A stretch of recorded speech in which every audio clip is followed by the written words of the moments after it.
So to control bacterial growth, we're going to have a variety of different approaches to it because we can't really use any one particular method all the time in every environment because what might destroy bacteria on a piece of surgical equipment could not be used on a person or to sterilize a wound because it would damage the living tissue.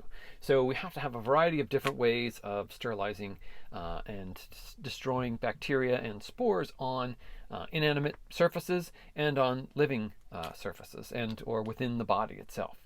So this is just kind of an overview of some of those techniques and some of the terminology involved. So for example, heat is one of the major ways we can sterilize or clean a surface.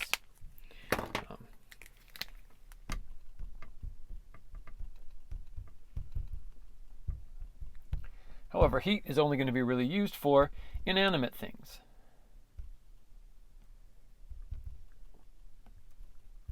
Non-living. Because what's going to happen is the temperature will rise, it will cause proteins within the bacteria to denature, and then the enzymes won't function, the bacteria will die, the cells will potentially lyse, the heat can destroy the spores as well. But like with an autoclave, for example, is one way that we do this often in the lab. It uses heat and pressure in order to kill the bacteria. So we can put our solids, we can put liquid media, things for our broths and glassware and a variety of things into the autoclave, creates steam, seals the chamber, it builds up pressure, heats up to 121 degrees centigrade, and that pressure in addition to that temperature then will penetrate into bacterial cells and spores and kill them. All right, and so, but we can't put a person in that to rid them of an infection or anything that's alive or anything that we might want to, say, consume.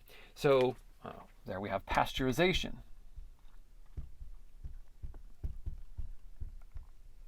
For milk, we have bacteria in raw cow milk that could be fine to consume or it could be dangerous to consume. So the milk goes through a process where we clean it and kill the bacteria in it so the milk becomes sterilized.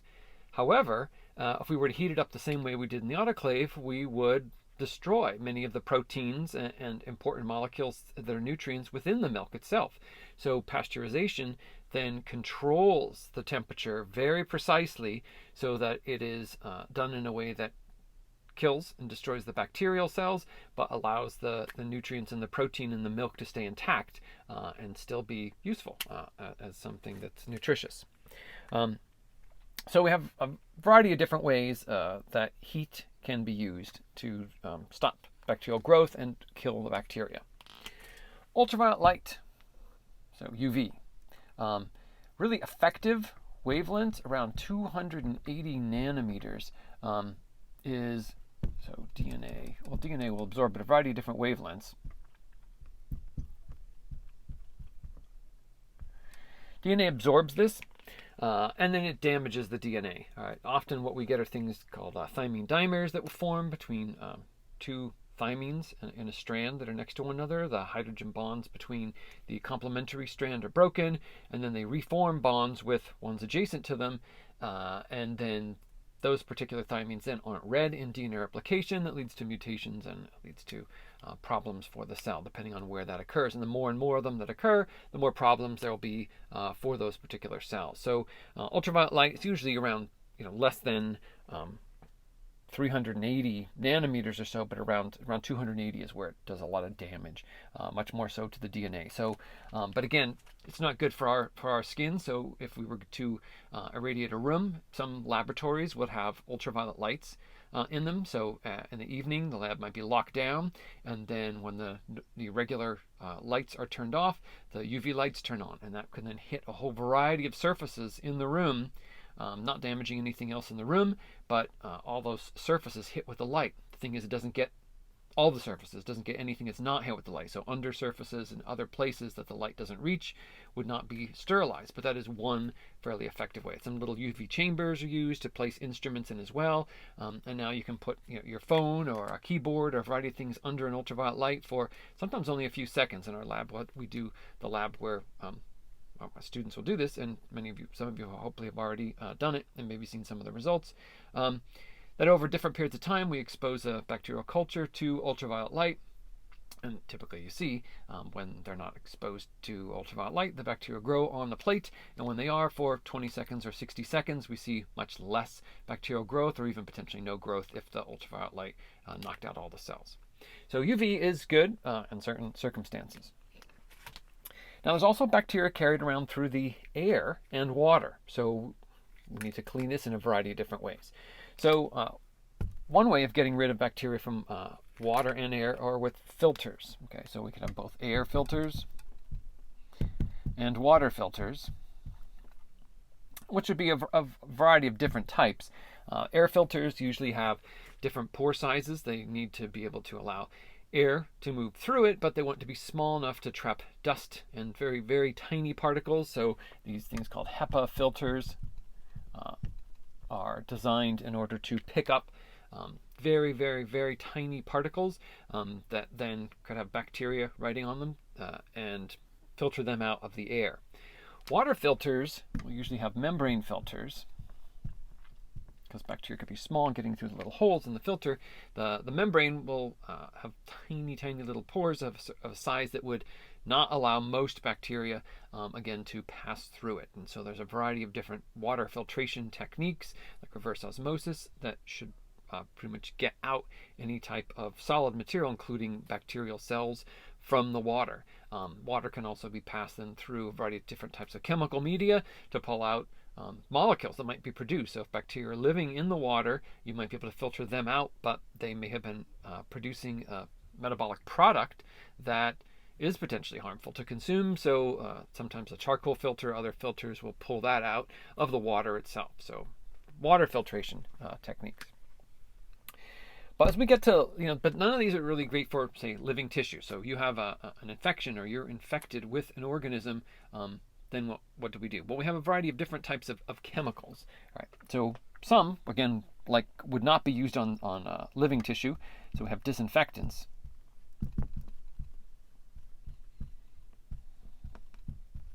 These are, again, things not for living tissue. So things like bleach,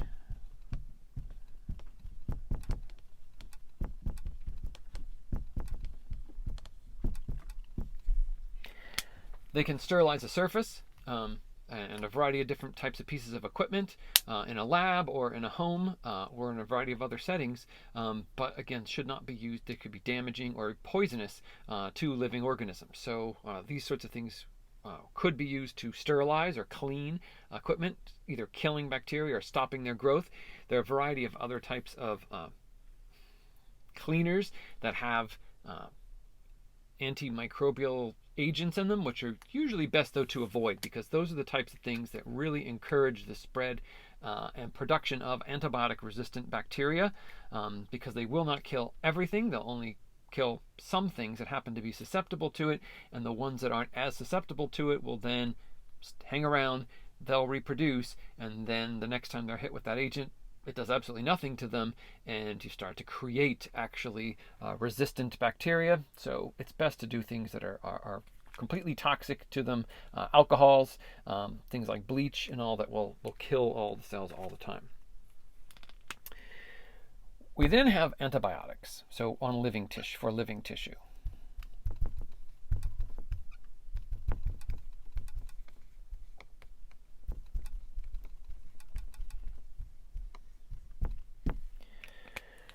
And so our antibiotics are often broken into a couple different categories. So we usually have agents that we refer to as bacteriostatic.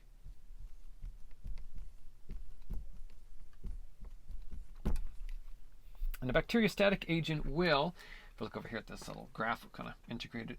So time, bacterial growing, cell numbers increasing. A bacteriostatic agent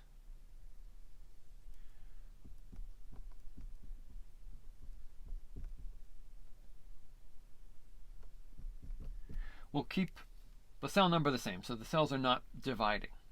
But the cells are not dying either, they're just maintaining like this. And after a bacteriostatic agent is removed, so let's say we have removal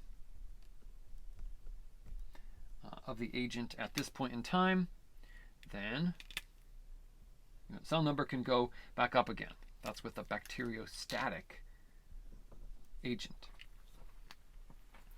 We have bactericidal agents.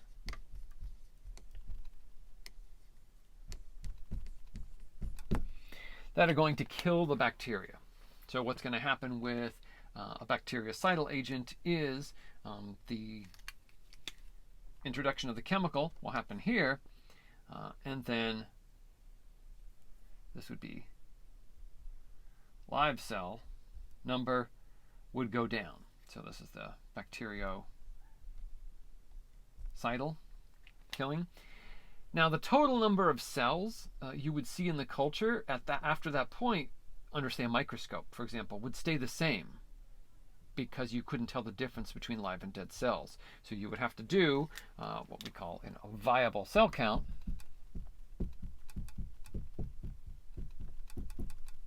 using a technique like that we do in lab. So where we perform serial dilution of the broth, plate it out at a variety of different concentrations, and then we can count CFUs, the colonies growing on the plate, and those would only result from living cells or our colony forming units, and so we can get an idea of the cell number based on living cells versus cells that may be dead.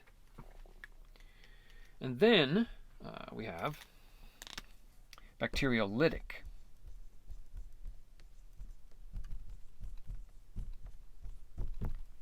So a bacteriolytic agent is going to actually lyse the cell and destroy it. So what happens here, it's a little bit different. With a bacteriolytic agent,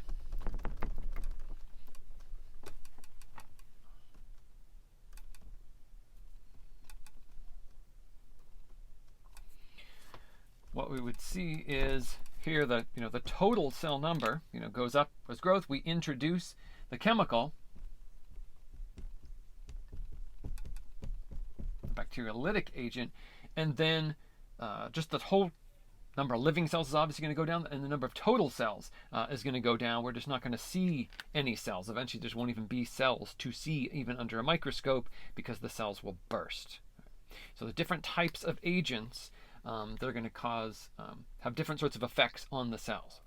And so the next thing I'm going to go into is the next lecture is going to be not a chemically detailed analysis of antibiotics, but an introduction to the groups of antibiotics, the classes, so the names of the groups that they belong to, and the mechanism of action, how they actually work, and putting them into some of these categories. So some of them will particularly go at the cell wall, which will then weaken it.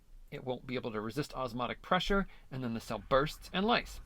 Others will kill the cell by interfering with some part of protein synthesis, but the cell won't lyse. It will just kind of disrupt proteins, and it might cause the cell to die in a variety of different metabolic ways, but the cells don't actually burst, but they're dead. And then some are bacteriostatic, which are going to pause the ability of the cell to divide. So they might interfere specifically with DNA replication, but that doesn't necessarily kill the cell. It just can no longer divide. So we're going to kind of go into some of those in the next lecture.